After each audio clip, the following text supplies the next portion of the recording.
Halo, selamat malam. Selamat malam.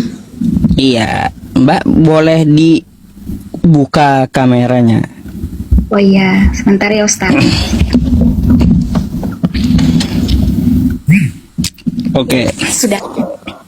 Mbaknya mau bertanya atau mau ditanya nih?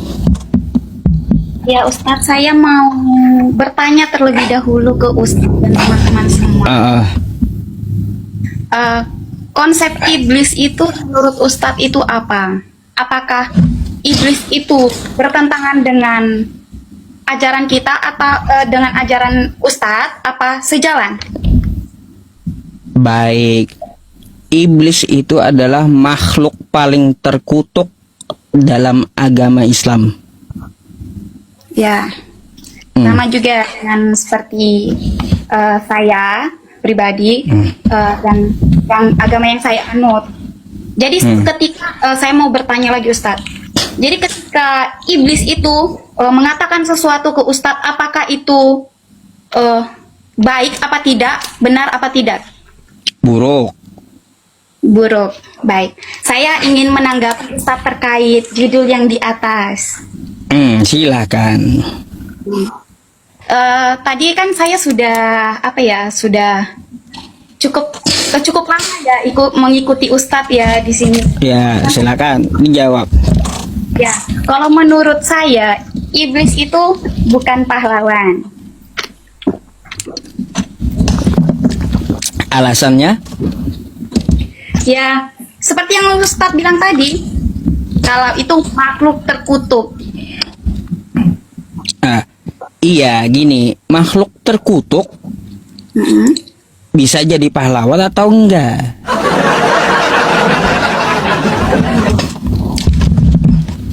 Kan gitu. Ya, menurut saya tidak. Seperti yang sudah disampaikan pada Yohanes 3 ayat 16. Karena begitu besar kasih Allah akan dunia ini, sehingga ia mengaruniakan anaknya yang tunggal, supaya setiap orang percaya padanya tidak binasa. Mbak, kan tertulis di kitab Anda kayak gitu. Ya.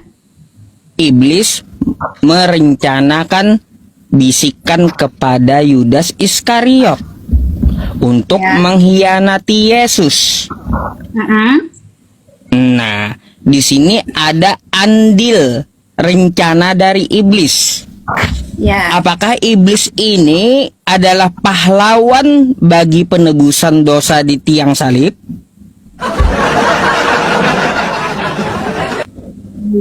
Saya izin menyampaikannya Ustadz, seperti yang sudah ayat saya tadi. Menurut saya sama seperti awal, menurut saya tidak. Karena apa? Tentang penyalipan Yesus ini sudah ada dari dulu. Jadi ada tidak adanya peran iblis ini, pasti Yesus akan disalibkan. Loh, gimana ceritanya? Ya itu Ustadz, dari ayat yang baru saya sampaikan tadi. Kalau tanpa iblis bisa terjadi penyalipan kayak gimana? Ya kalau sesuai dengan yang Alkitab kan ada peran iblis. Tapi dalam konsep penyalipan bukan iblis pahlawannya, tapi Yesuslah pahlawan. Karena konsep penyalipan adalah penebusan dosa oleh darah yang suci. Begitu Ustaz. Aduh, kok bisa ya kayak gitu ya teman-teman? Aneh Mbak, serius aneh gitu. Padahal ini adalah apa ya? Iblis itu bisa kita bilang merencanakan hal yang terbaik untuk manusia agar dia menebus dosa gitu. Seperti yang Ustadz sampaikan di awal tadi, bahwa iblis adalah makhluk terkutuk dan omongannya itu tidak bisa dipercaya. Dan memang iblis di situ seperti Adam dan Hawa jatuh ke dalam dosa itu karena siapa? Karena iblis. Begitu. Dalam penyalipan Yesus, konsep penyalipan itu bukan mohon maaf tapi terkait judul iblis adalah pahlawan penyalipan. Dalam konsep penyalipan itu bukan siapa yang membuat Yesus disalibkan, tapi siapa yang disalibkan itu. Seperti itu Ustaz. Kalau tidak ada rencana iblis itu terjadi nggak penyalipan?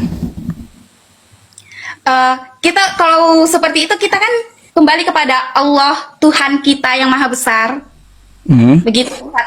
Tapi seperti yang Tuhan sampaikan bahwa ada seorang anak yang akan mengorbankan nyawanya, yang akan disalibkan. Oh, di mana tertulis kayak gitu, di mana itu?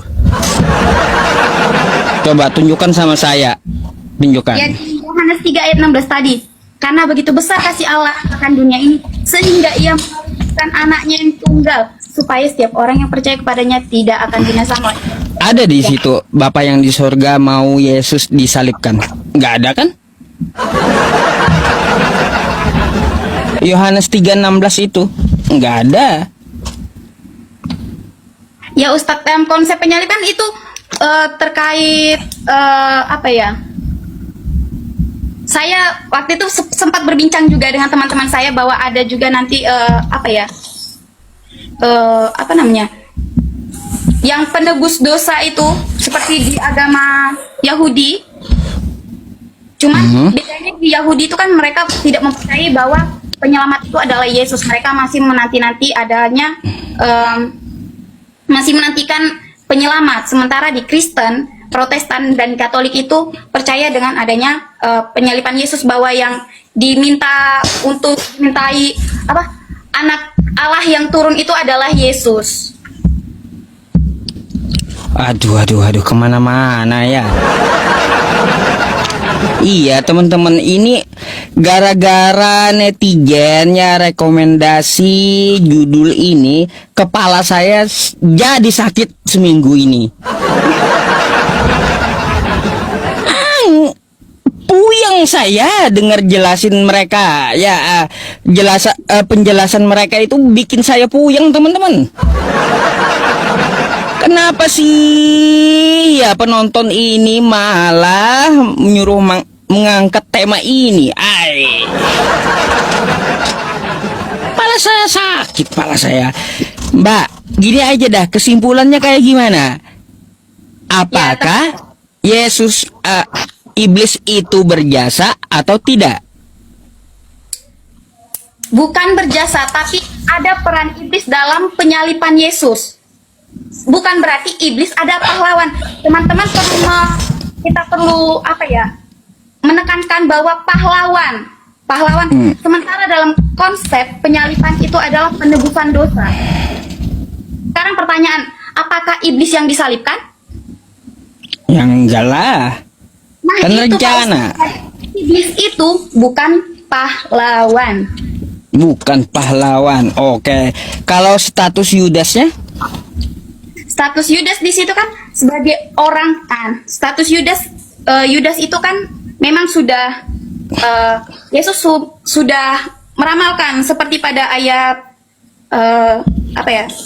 Ada pada ayat yang pada Matius 26 ayat 21, Markus 14 ayat 18, kemudian Yohanes 13 ayat 21 itu mengatakan bahwa di sana ada seorang yang akan mengkhianatinya di antara 12 murid Yesus.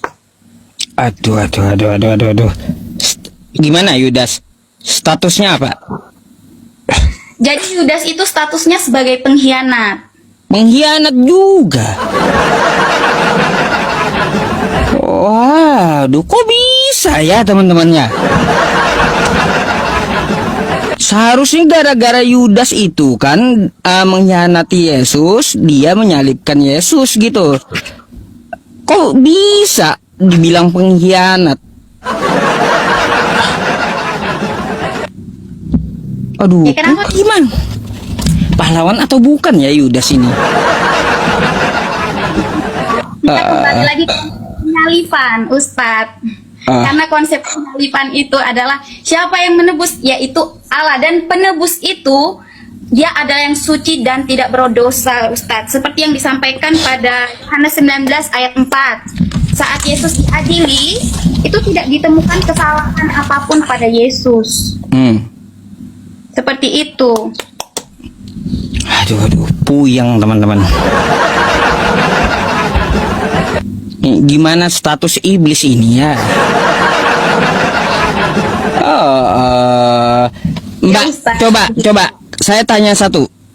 Jika iblis tidak membisikkan sesuatu ke Yudas, terjadi nggak penyalipan? Ustadz, sekarang begini, kita apa sih?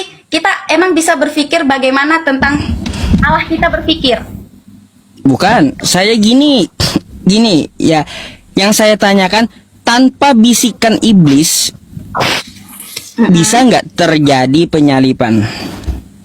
Kalau pada saat itu Ustadz, kalau menurut saya tidak. Tunggu dulu Ustadz. Tidak bisa, iya. Kenapa? Karena pada saat itu, tapi ada tragedi penyalipan itu, penebusan dosa itu pasti akan terjadi. Waduh.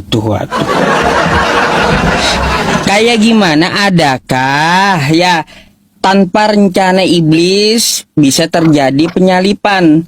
Mungkin ada nubuatan atau Yesus udah tahu lalu menyerahkan diri atau kayak gimana gitu. Saat ini kita tidak bisa memprediksi apa yang Tuhan pikirkan, apa yang Tuhan kehendaki. Karena jika Tuhan sudah berkehendak pasti akan terjadi. Iya. Aduh. Ketemu teman-teman. Ada nggak jawabannya? Yang di YouTube, terjawab nggak? Jadi gini Ustaz, jadi yang di judul ini iblis itu bukan sebagai pahlawan, tapi iblis itu memiliki peran di sana dalam tragedi penyalipan itu. Karena istilah, kembali lagi saya ke awal, penyalipan itu tentang penebusan dosa. Siapa yang ditebus? Kita. Dan siapa yang mencucurkan darah? Itu siapa? Apakah iblis? Apakah Yesus? Iya, mumet jadinya, Mbak. Mumet gitu. Ini awalnya itu ya rencana dari iblis kan gitu, masuk ke Yudas Iskariot untuk mengkhianati Yesus. Lalu dijuallah Yesus itu oleh Yudas Iskariot. Kan kayak gitu. Nah, habis itu ditangkaplah Yesus. Nah, katanya disalib menebus dosa. Oke? Ya. Nah, jadi di sini Yudas dan iblis itu berjasa atau tidak? Ya Ustadz, di situ berjasa bukan dalam hal mereka mengambil peran. Di sana mereka memiliki peran, tapi bukan sebagai pahlawan. Oh, coba kalau nggak ada iblis dengan Yudas, nggak terjadi penebusan dosa. Gimana? Kita menentang Tuhan. Berarti kita menentang kehendak Tuhan. Sementara hal ini sudah terjadi dan akan terjadi. Sebentar, kita garis bawahi Ustadz bahwa penyalipan ini sudah terjadi. Kita nggak bisa mengulang lagi hal itu terjadi lagi. Nggak bisa, karena hal ini sudah terjadi, sudah berlalu dan kita bahas. Kecuali ini kita prediksi akan datang. Oke, lalu bagaimana kita cari solusi? Itu oke, tapi ini hal yang sudah berlalu. Mbak ini cuma menekankan iblis ikut andil gitu, ikut membantu teman-teman. Cuma tidak sampai disebut pahlawan kata mbaknya gitu. Kesimpulannya kayak gitu teman-teman. Kayak gimana? Kalianlah yang nilai ya. Udah ada jawabannya ya. Tuh jawaban dari mbaknya ya teman-teman. Oke. Ada yang Anda tanyakan kepada saya, Mbak? Nggak ada sih Ustadz. Saya cuma mau bahas ini aja, soalnya dari tadi saya sudah nonton, sekalian saya belajar lagi gitu loh Ustadz. Oke. Kalau gitu saya izin gantikan dengan Kristen yang lainnya ya. Baik Ustadz, terima kasih Ustadz. Assalamualaikum. Terima kasih.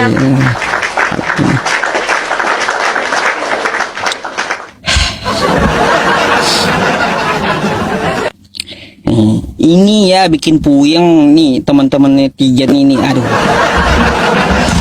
Iya, heran saya kenapa sih kalian itu, aduh ya, bikin tema itu seram banget gitu loh ya. Aduh, seram, temanya seram. Aduh.